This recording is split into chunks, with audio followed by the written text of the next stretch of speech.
Hello friends, आज की video में हम इंडियन पॉलिटी की एक बहुत ही इंपॉर्टेंट टॉपिक को डिटेल में कवर करेंगे जिसका नाम है सिटीजनशिप एक्ट 1955। साथ ही साथ हम सिटीजनशिप अमेंडमेंट एक्ट के बारे में भी बात करेंगे।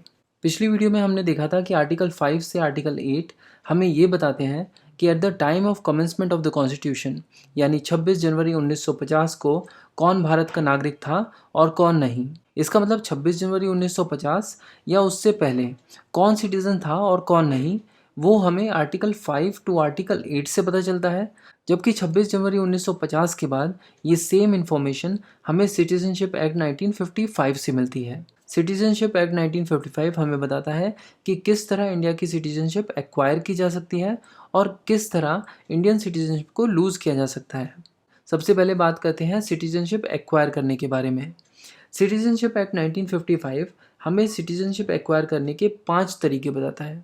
ये तरीके या कैटेगरीज हैं by birth, bye decent, bye registration, bye naturalisation और बाय इनकॉर्पोरेशन ऑफ टेरिटरी। यहाँ पर हमें 2 चीज़ें समझनी होंगी।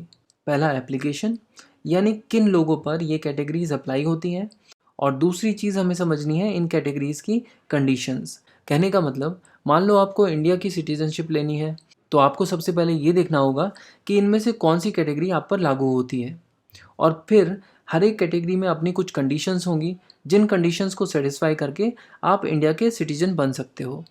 तो सबसे पहले हम इन सभी कैटेगरीज का एक ओवरव्यू देखते हैं। अगर किसी इंसान का जन्म इंडिया में हुआ है तो उसके लिए बाय बर्थ कैटेगरी है। अगर जन्म इंडिया के बाहर हुआ है लेकिन पेरेंट्स इंडियन सिटीजन हैं तो ऐसे लोगों के लिए बाय डिसेंट कैटेगरी है। अब नेक्स्ट कैटेगरी बहुत ही इंटरेस्टिंग है, ये है acquisition of citizenship by registration.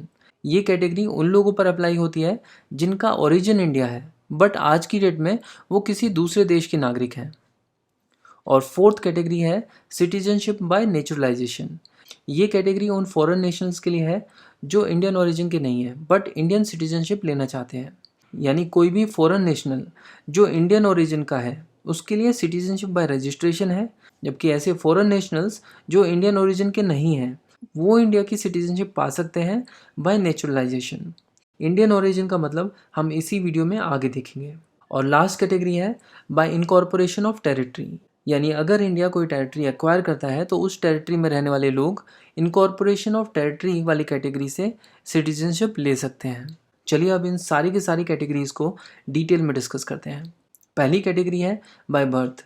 हमने कहा कि ये उन लोगों के लिए है जिनका जन्म इंडिया में हुआ है, बट कंडीशन ये है कि अगर बच्चे का जन्म 26 जनवरी 1950 से 1 जुलाई 1987 के बीच हुआ है तो बच्चे को राइट अवे भारत का नागरिक मान लिया जाएगा बिना ये जांचे कि उसके पेरेंट्स सिटीज़न है या नहीं।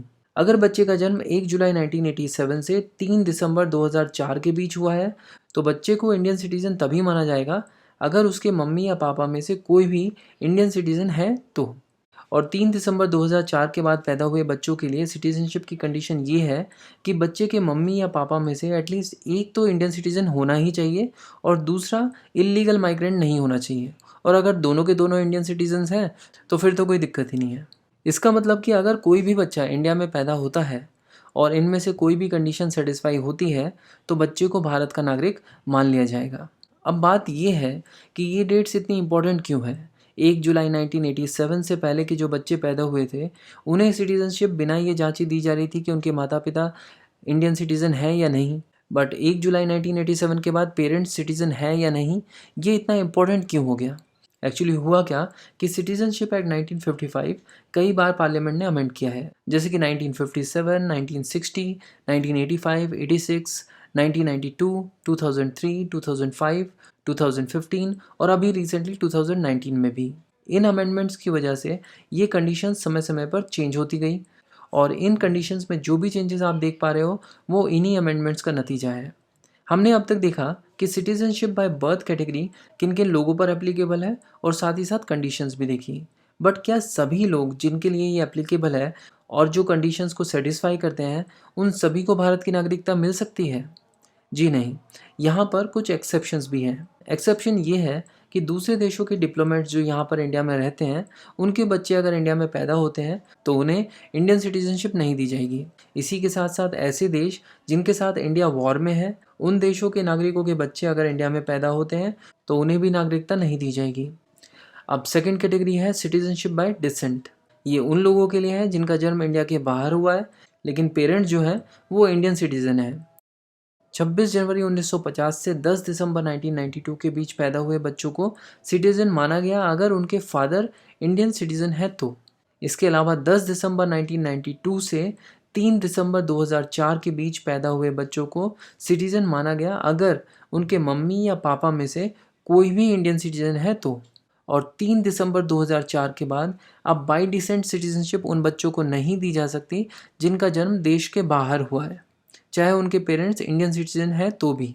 यानी ऐसे बच्चों पर अब ये कैटेगरी लागू नहीं होती है। उन्हें अगर सिटीजनशिप लेनी है तो 1 साल के अंदर अंदर इंडियन कॉन्सुलेट में जाकर अपने आप को रजिस्टर कराना होगा। यानी उनके पेरेंट्स को इंडियन कॉन्सुलेट में जाकर उस बच्चे को रजिस्टर कराना होगा। अब देखते हैं नेक्स्ट कैटेगरी जो है बाय रजिस्ट्रेशन। ये कैटेगरी उन लोगों पर अप्लाई होती है जो इंडियन ओरिजिन के हैं बट आज की डेट में किसी दूसरे देश के नागरिक हैं।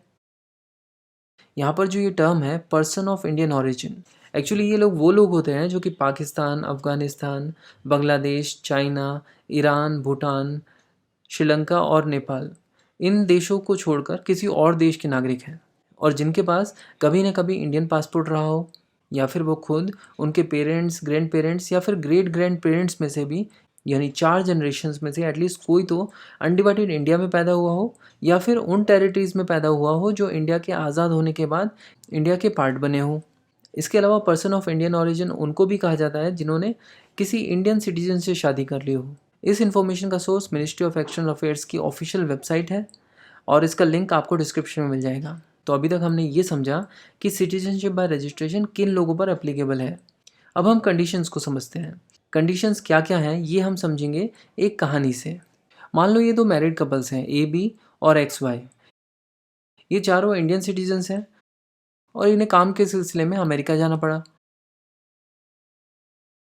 और जैसे कि अमेरिका पहुंचकर बहुत सारे लोग करते हैं, अमेरिका पहुंचने के कुछ ही समय बाद इनके बच्चों का जन्म अमेरिका में ही हो गया।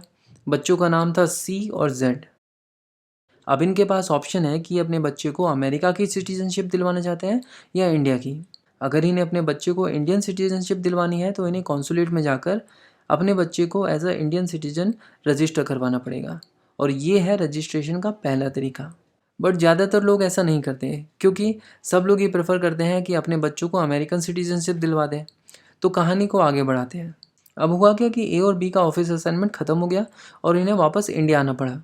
काफ़ी साल हो गए और अब सी भी 18 साल का हो गया। उसको पता चला कि वो इंडिया का नहीं बल्कि अमेरिका का नागरिक है। अब उसके मन में ये क्वेश्चन आ रहा है कि क्या वो इंडियन सिटीजनशिप ले सकता है।